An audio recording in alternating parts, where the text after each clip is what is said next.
del día de hoy. Me acompañan dos invitados a los que recibo con muchísima expectativa y cariño. Está Jorge El Castillo, congresista de la República por el Partido Aprista, y Carla Schaffer, ella es congresista, como sabemos, por el Partido de Fuerza Popular. Ya están listos para empezar con nosotros esta conversación.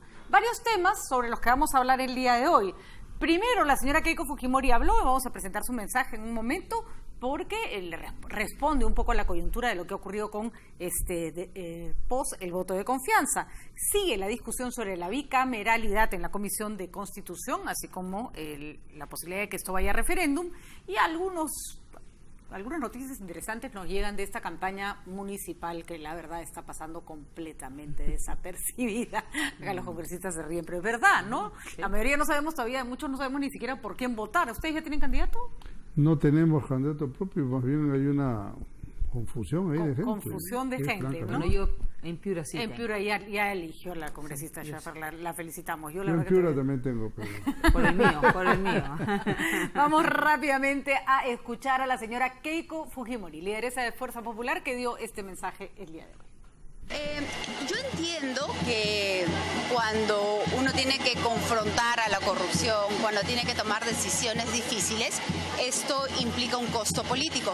Pero por supuesto que estamos dispuestos a asumir ese costo político porque sabemos que estamos actuando correctamente y estamos haciendo lo mejor para nuestro país. ¿Usted cree que poner en riesgo, tanto así, poner en riesgo su candidatura para la presidencia?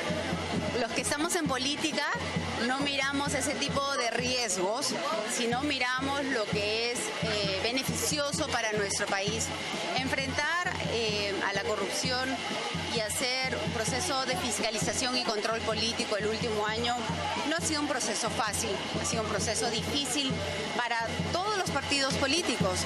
Cuando se inició la Comisión Lavajato y empezaron a encontrar una serie de evidencias, teníamos dos opciones: o mirar de costado y pretender que nada pasaba, o finalmente enfrentar este problema e intentar tomar una decisión. Y es así que se empezó el proceso de vacancia, que culminó con el proceso de la renuncia por actos de corrupción. ¿Usted cree que ser considerada como la primera acá a nivel nacional ha contribuido a que esto disminuya? No, yo no voy a hacer ningún comentario al respecto. ¿Cree usted en la bicameralidad y en la no reelección de los congresistas? ¿Cree que estos proyectos debían darse? Fíjese, la bancada de Fuerza Popular el martes pasado tomó la decisión primero de apoyar la no reelección de congresistas y tomó también la decisión de apoyar el retorno a la bicameralidad. Son decisiones partidarias que se han tomado por mayoría y yo entiendo que todos los congresistas van a respaldar esta decisión mayoritaria. El tema de la no reelección de congresistas tuvo que el presidente Vizcarra llegar a la cuestión de confianza para recién los congresistas tomar el... Fíjese, yo creo que la cuestión de confianza ha sido una decisión innecesaria porque el Congreso venía ya trabajando en una serie de normas, la elaboración y finalmente la aprobación de lo que era el Consejo Nacional de la Magistratura. Hoy la Junta Nacional de Justicia ha sido una decisión que se ha aprobado por unanimidad en un proceso de muchos meses de trabajo y en la que se ha tenido que hacer muchos cambios a los proyectos de leyes presentados por el Poder Ejecutivo. Yo saludo la predisposición de todos los partidos políticos, de todas las bancadas, con miras de construir una buena propuesta para nuestro país. ¿Hay un distanciamiento ahora, hay un distanciamiento con el presidente Vizcarra, entre usted y el presidente? No hay ningún, digamos, oposición o enemistad. Lo que existe es, hay un partido político de oposición responsable que venimos trabajando de manera constructiva. Ya no habrán entonces presidente Vizcarra. Yo siempre dispuesta al diálogo. Gracias. Cambió el tono y eso es interesante. La señora Keiko Fujimori la vemos sonriente otra vez, hay que decirlo, muchas sonrisas no veíamos en ninguna parte y se le nota dispuesta al diálogo y bueno, creo que ya estamos en otro escenario político. Le preguntamos a la congresista Schaffer, es un sentimiento de la bancada, o sea, llegan todos ya después de toda esta zamaqueada, porque fue una zamaqueada para todo el mundo de la cuestión de confianza, con más ánimo para trabajar. Sí, mira, yo creo que no fueron las formas, ¿no? Porque quizás alguien de una manera inadecuada habría recomendado a nuestro presidente de la República adoptar esa situación que no era necesaria, porque Jorge lo sabe, acá había un cronograma para poder trabajar en las comisiones este pedido de los 4 proyectos del Ejecutivo, llevarlos a referéndum, porque, mira, Patricia, bien sabemos que es una facultad del Congreso de la República, de la independencia de poderes, ver este tipo de proyectos, pero yo sí estoy de acuerdo que la población los puede ratificar mediante un referéndum. Se había hecho un cronograma desde un principio. Y bueno, ¿no? que ahora se ha ajustado, ¿sí? Incluso, ¿no? Exactamente. No es la actitud que escuchábamos de la señora Fujimori en el día mismo del voto de confianza. Ella estaba más bien con una actitud bastante confrontacional. Sí, mira, lo que pasa que yo creo, mira, no he conversado con Keiko puntualmente es el tema, pero había muchas especulaciones, hasta la prensa internacional tomó el hecho de que se tomaba como un golpe, y eso no es adecuado, querer cerrar el Congreso. Mira, nosotros hemos cargado una mochilota de años de haber cerrado el Congreso de la República. Teniendo una mayoría en el Congreso, que esto vuelva a suceder, yo creo que no era un tema adecuado, ¿no? Ahora, hablar de golpe tampoco parecía lo más adecuado. Sí, pero bueno, o sea, al final de cuentas, el cierre del Congreso, ¿cómo lo percibe la gente o la opinión internacional? Lo hemos visto, ¿no? Entonces era un tema preocupante cuando no era necesario. Yo creo que acá siempre ha habido la cordialidad de querer trabajar estos temas de una manera adecuada, escuchar a la academia. Definitivamente en la ley orgánica se tienen que hacer cambios más profundos. Hoy día hemos visto en la Comisión de Constitución, que creo que ha estado Jorge ahí en el Congreso de la República, escuchando especialistas, y acabo de escuchar con Renato Cisneros también otros 2 especialistas, que esos detalles se va a tener que ver en una ley orgánica. Como el distrito, sí, la cantidad de distrito múltiple, la cantidad de senadores, de diputados, exacto, que es poca lo que pide el presidente, o sea que de los 130 se hagan 2 cámaras, ¿no? Es bien complejo. Yo acabo de venir de Alemania invitada por Conde de Adenauer, el Partido Cristiano, y hay 706 diputados, o sea, pero no exageremos. No, yo por supuesto por favor, no exageremos. No estamos todavía tampoco como diría el filósofo. No. Muy bien, congresista del Castillo, creo que la disposición, el buen ánimo se tiene que traducir en acciones. ¿Cómo están yendo las discusiones en la Comisión, por ejemplo, de Constitución? Están en una discusión complicadísima. Bicameralidad es complicado, bueno, ¿no? Pero ahorita me parece que han pasado a financiamiento de partidos políticos, sí, ¿no? Mira, como tú dices, el hecho de que la señora Fujimori tenga esta actitud es positivo. Sí, claro. Hoy en la mañana el presidente Vizcarra, en el discurso dado con motivo del Día de las Fuerzas Armadas, también ha estado, digamos, no ha tocado temas políticos, lo cual ya es un avance interesante, ¿no? Ya se calmaron las cosas. Ya, las aguas bajan a su nivel. Volvemos a hacer política, ¿no es cierto? Dejando de lado otras formas de, como yo critiqué en el Congreso, hay que distinguir la política de la politiquería y de los politicastros, ¿no es cierto? Sí, entonces, regresamos al buen terreno. Por tanto, lo que hay que decir ahora son mecanismos de diálogo. El hecho de que hoy en la Comisión de Constitución ya se haya definido con claridad que va a haber diputados y senadores es una buena noticia, ¿no? El número pasará, como dice Carla, a una ley de desarrollo constitucional, porque no nos vamos a enredar pues en qué circunscripciones y qué, eso se hace en una ley aparte. Pero es una buena noticia porque esto significa que va a haber mejor sistema de revisión de leyes, ¿no? Hay que evitar el doble trámite como era antes, sino tiene que entrar por diputados y salir por senadores, o sea que sea una cámara realmente revisora, que haga algún tipo de nombramientos. Y creo que esto como noticia para el Perú, hay gente que podría decir, oye, más parlamentarios, ¿para qué? La fórmula para curar eso es ponerle un tope presupuestal al Congreso en su conjunto. Por ejemplo, antes tenía senadores y diputados cada uno su administración, que es una sola. Eso es una ridiculez porque además es doble esfuerzo. Pues, doble ¿no? Reglamento, doble todo. Doble personal, ¿no? Doble esfuerzo, no, doble lo presupuesto. único que habría que tener es doble oficial mayor, y punto, que es una persona, ¿no? Claro. Entonces, y con el mismo techo presupuestal, o sea, con lo mismo que el Congreso gasta hoy, se puede hacer que funcionen las dos cosas. Y no veo ningún problema. Y cuando uno ve la evolución del presupuesto del Congreso, y eso no es culpa ni de este gobierno ni del antiguo, pues se ha venido, o sea, es como una ola que ha ido creciendo. Claro. Efectivamente, el presupuesto ha crecido innecesariamente, y ya es hora de que alguien diga, con esta misma plata se puede hacer algo mejor. En el año ¿no? 92, con el doble de congresistas, el presupuesto era la mitad, 0.4. Y me imagino que tenían papel, Hoy día con la mitad de congresistas, ¿no? el presupuesto es el doble. Eso finalmente. Y hay mucho gasto superfluo. Sí, hay claro. mucho Hay gasto comisiones superfluo, que se deben fusionar, pienso yo. Pero para que veas que no todo está malo. Por ejemplo, el hecho que nos hayan dado esa computadora. Cero papel.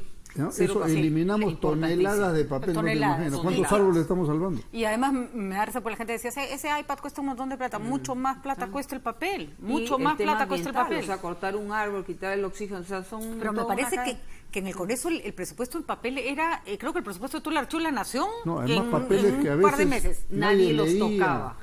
Porque te lo entregaban faltando un minuto, ¿cómo vas a leer 200 páginas? Claro. No, eso es un escándalo. Impresionante. No, eso, además ya no es además lo bueno de que, ya para que la gente, para que entiendan todos la utilidad, el hecho de que venga además en digital te permite buscar exactamente el lugar donde quieras sin estar en este plan todo el rato, ¿no? En honor a la verdad, el honor de Palucho Galarreta que impulsó esa. Muy bien, está muy bien. Y creo que se puede avanzar mucho más todavía en ese Ojalá sentido, que ¿no? eso también se lleve a las comisiones. Claro. Esa es la idea, ¿no? Claro. Tenemos en el Parlamento, sí, porque alguien me decía, después vayas a la comisión y otra vez te encuentras con tu mamá. Pero dame la presentación que trae el ministro, y él es así. Pero ¿sabes dónde está el defecto? En que está entornillada.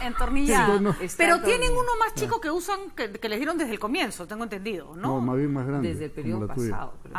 Tienen una laptop, como sabía, de acuerdo. No, pues entonces pero tienen que desatornillar la que tienen ahí. Muy bien, justamente estamos conversando con los congresistas sobre lo que está pasando en el Congreso de la República. Les decíamos que se ha estado discutiendo la bicameralidad, no es una discusión fácil. Hay quienes consideran que no se debió empezar por ahí porque es la que más va a demorar. Por eso se ha saltado también a la de financiamiento, para jugar un poco en pared. Pero Julio Cisneros está en el Congreso en este momento y Julio, que trabaja hasta tarde y se queda hasta tarde, nos cuenta cómo está la discusión en este momento. Julio, muy buenas noches. Justamente llegar a un derrotero de verdad. Patricia, ¿qué tal? ¿Cómo te va? Buenas noches. Efectivamente, en la Sala Grau del Congreso de la República se prolonga ya por más de 9 horas la sesión de trabajo de la Comisión de Constitución y Reglamento del Parlamento Nacional.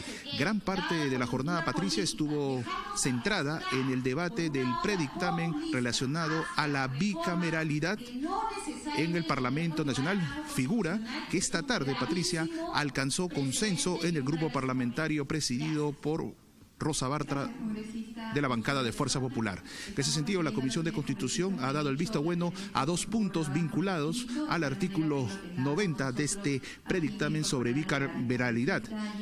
El primero de los puntos establece que el Parlamento estará integrado por 2 cámaras, la de senadores y la de diputados. Este punto ha sido aprobado con 13 votos a favor, 0 en contra y 4 abstenciones. Y también, por cierto, se dio el visto bueno por amplia mayoría en el punto relacionado que la presidencia del Congreso será ejercida por el titular de la Cámara de Senadores desde la instalación y durante la primera legislatura, alternándose esta responsabilidad con el presidente de la Cámara de Diputados en cada año del periodo parlamentario que comprende 2 legislaturas. Este punto fue aprobado por amplia mayoría en la Comisión de Constitución. Quienes votaron en abstención fueron Luz Salgado de Fuerza Popular y Marco Arana de El Frente Amplio. También, por cierto, Patricia, la Comisión de Constitución aprobó invitar a una próxima sesión tanto al presidente del Consejo de Ministros, César Villanueva, como al titular de Justicia y Derechos Humanos, Vicente Ceballos, ya que no hay puntos claros en la posición del gobierno respecto a la forma de elección tanto de senadores como diputados. Para la comisión no ha quedado claro la figura de macrodistritos que permite la elección de senadores y microdistritos para la elección de diputados, y es por ello que han pedido que se convoque próximamente a estos representantes del Ejecutivo para que den mayores luces a la Comisión de Constitución y puedan emitir un voto sobre este aspecto. Ahora, Patricia, como tú bien has indicado, el debate se centra desde las 6 de la tarde en el predictamen relacionado al financiamiento de partidos políticos. Retorno contigo, Patricia, en Estudios Centrales. Adelante. O sea que son varios... Muy bien, Julio, clarísimo. Entonces, sí, es complicado lo del debate de la bicameralidad. Hay varias precisiones que tienen que hacerse. Han estado, como bien decía Julio, especialistas dando un poco de luces sobre hacia dónde se debe avanzar. Hay congresistas de Fuerza Popular, nos lo decía ayer, por ejemplo, el congresista Miguel Torres, que no está de acuerdo, pero que va a votar de acuerdo como decía su bancada. La señora Salgado tampoco. Son congresistas que de alguna manera valoran y atesoran la Constitución del 93. Están en su derecho, por supuesto que están en tu derecho. Entendemos, congresista Schäfer, que se llegará pues a un acuerdo de partido más que de las posiciones individuales, ¿no? Mira, ya teníamos en el periodo presidencial pasado algunas personas que estaban, ¿no?, en cierta manera a favor de una bicameralidad, pero no se dio la coyuntura en el gobierno del señor Ollantumala, pero hoy sí. Y desde un inicio en las reuniones de bancada, desde que éramos más de 70, siempre ha habido algunas inquietudes de muchos congresistas por la propuesta de la bicameralidad, ¿no? Como otras personas que quizás se aferran a haber trabajado el tema de la Constitución del 93 y que hay un sentimiento, vamos a poderle decir así. Pero el propio ingeniero Fujimori se ha pronunciado por la bicameralidad. Sí, mira. Sí. Yo pienso que uno tiene que siempre evaluar lo que ha transcurrido, ¿no? Y lo que... Y son otras coyunturas, sí, ¿no? Exactamente. Cuando se fue a la unicameralidad, que hay que reconocer que hubo mucho, el APRA estuvo en contra, los partidos que estaban en el Congreso y que fueron sacados del Congreso a raíz del cierre, por supuesto no estuvieron a favor nunca, pero es verdad que tuvo una aceptación porque se hizo en una coyuntura en que la clase política, si les parece que hoy a nuestros televidentes, los más jóvenes, si les parece que hoy la clase política está desgastada, en ese momento estaba ya tocando fondo por culpa de la crisis económica, el terrorismo y todo lo que pasaba en el país, ¿no? Es otro contexto el que se vive hoy. Sí, sin duda, y además un poco la experiencia demuestra, por ejemplo, hay más alto índice de leyes observadas, ¿no es cierto? Ese es un detalle bien importante, porque además no usamos bien en el Congreso o se inaplica la norma de la doble votación. ¿Cuál es la importancia de la doble votación ahora o de una Cámara a otra? Que en el interín la opinión pública se entera un poco más, opina y puede inducir el segundo voto, ¿no? No sé, aclarar, esto no conviene, lo que sea. Entonces hace reflexionar algo que puede en una primera votación sorprender a la gente, porque puede pasar, a veces dispensan de comisión, dispensan otro, terminan votando por una cosa que ni sabes. Y a veces no solo eso, sino que la gente en la calle se entiende mal, los congresistas se asustan, dan marcha atrás y una iniciativa que podía ser buena por un tema de comunicación se quedó frustrada, ¿no? Eso Así también es. ha pasado muchísimo, ¿no? Así es, que yo creo que ese es un tema importante. Hay otros casos, por ejemplo, en el Congreso 2 veces nos hemos pasado más de 5 años sin nombrar defensor del pueblo, ¿no? El Senado debe tener esa función, nombrar los miembros del Banco Central, Contralor, y una serie de cargos importantes que el Senado con mayor serenidad que la Cámara Política lo puede hacer. Estaban viendo hasta nombramientos de generales, ahora escuchaba. Antes era así. Estaba así, se volvería es una cuestión de revisar, yo creo. No. Pero quizás no, porque antes ratificaban ascensos militares y vocales y fiscales supremos. Para eso se creó el Consejo de la Magistratura. Ahora mira cómo salió el tema.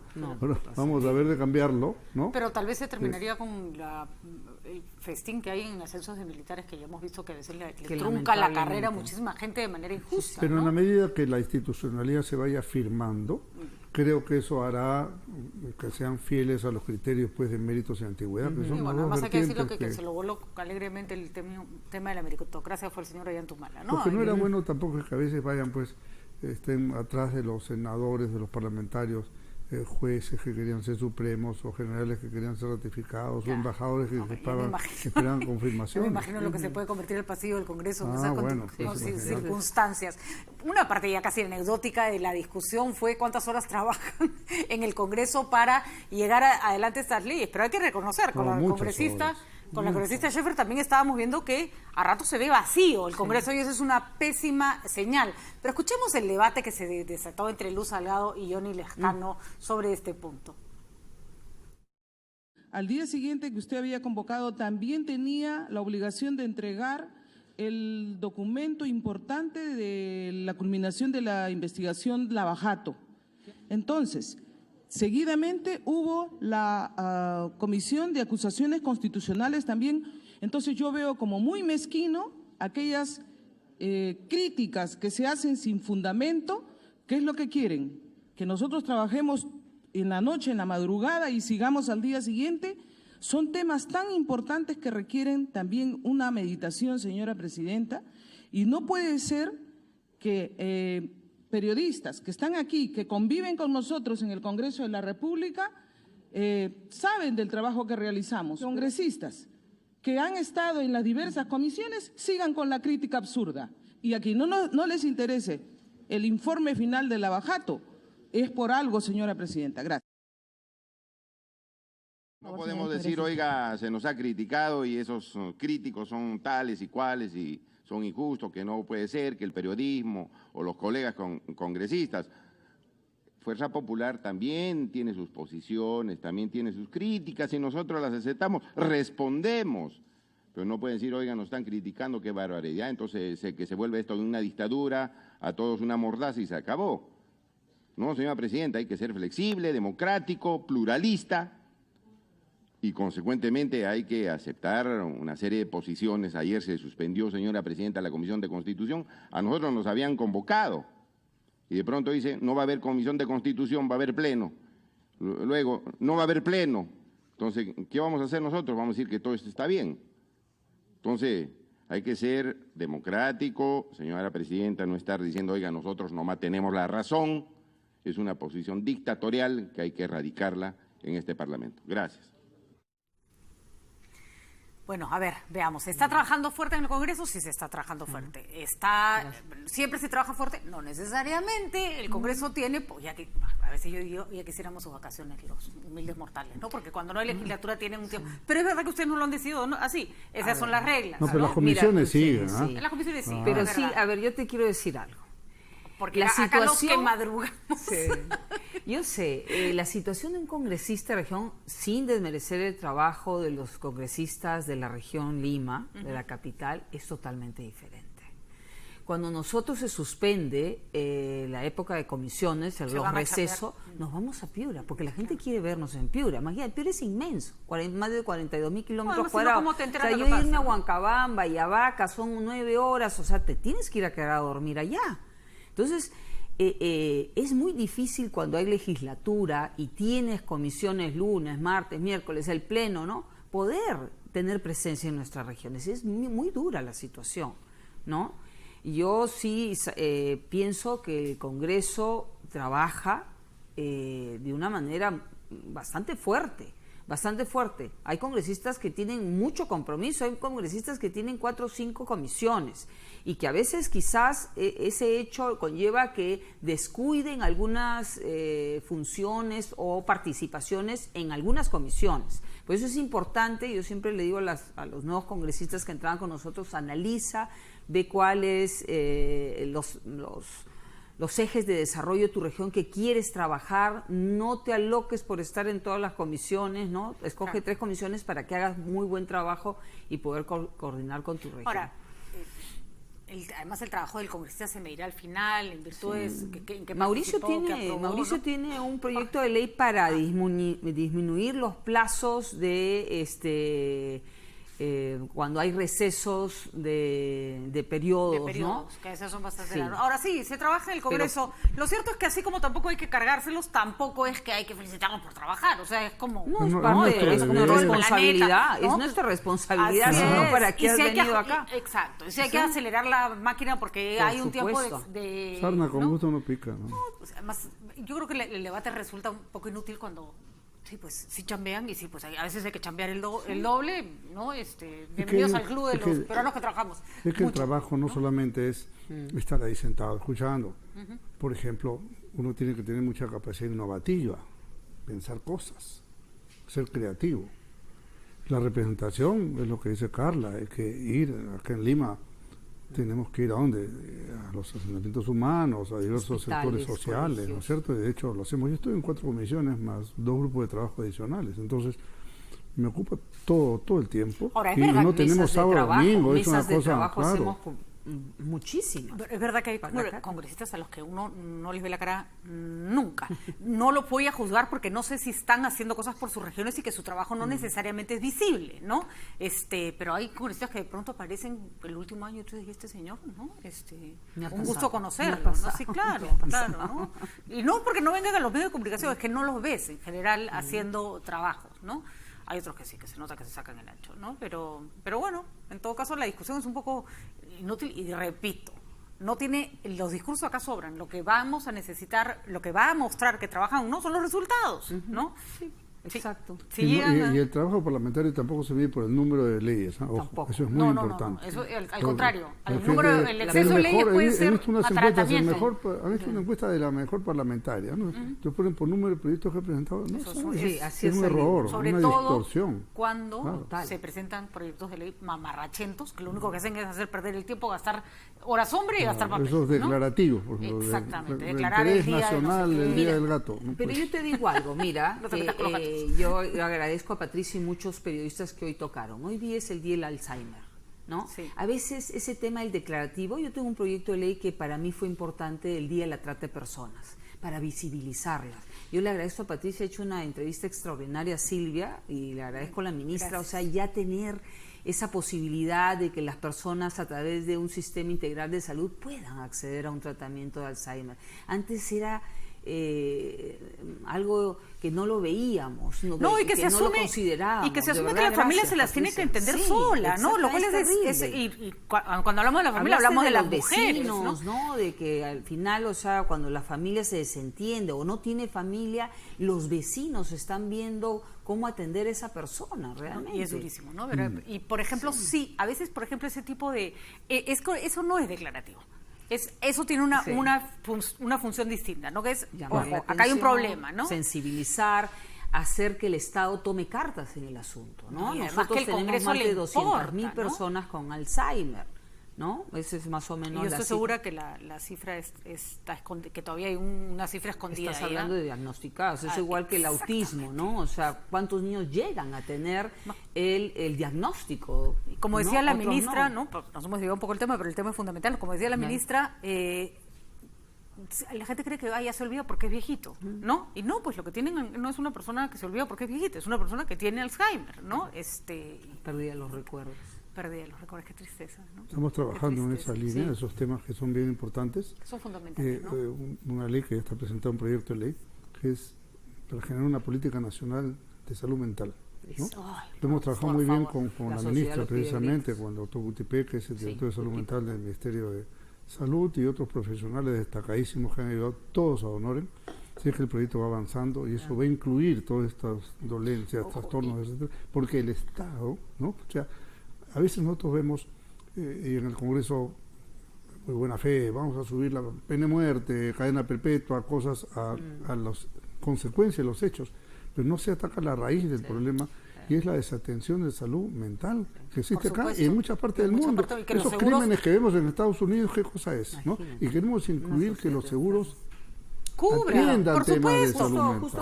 Silvia le comentó hoy día que estaban viendo a través del Ministerio de Salud está en la propuesta. Exigir que los seguros privados incluyan los tratamientos de salud mental porque no los quieren cubrir. Y una cosa que, por ejemplo, Charo Sacieta contaba en su cuenta, en sus redes sociales, y además todos los que tenemos padres mayores de 65 años, parientes, sabemos lo que pasa. Pasas determinada edad, el seguro cuesta el cuádruple, no te puedes ir a otro seguro por las preexistencias y la persona queda desprotegida en seguros privados, por supuesto, el momento más complicado de su vida. Cuando más lo necesitas. O sea, has pagado años, no lo has usado y cuando por fin lo vas a usar, no sabes qué, chao, ya no nos sirve, ¿no? Ahí el Estado tiene que intervenir. O sea, ahí no hay libre mercado que valga, porque es un derecho. Está consignado allí medicinas especializadas, creo que es fundamental por mover más y hasta, yo diría, hasta reducir costos tributarios de ese tipo de medicinas.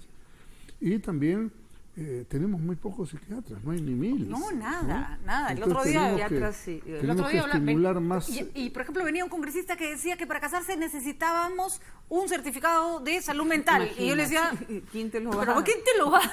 Sí, imagínate, hay 27.000 psicólogos, el colegio de psicólogos, y tiene 54.000 instituciones educativas que deberían tener cada una un psicólogo. O sea, imagínate. Psiquiatras con las justas pasamos las 1.000 personas. En Piura hay psiquiatras, hay 2 psiquiatras. La segunda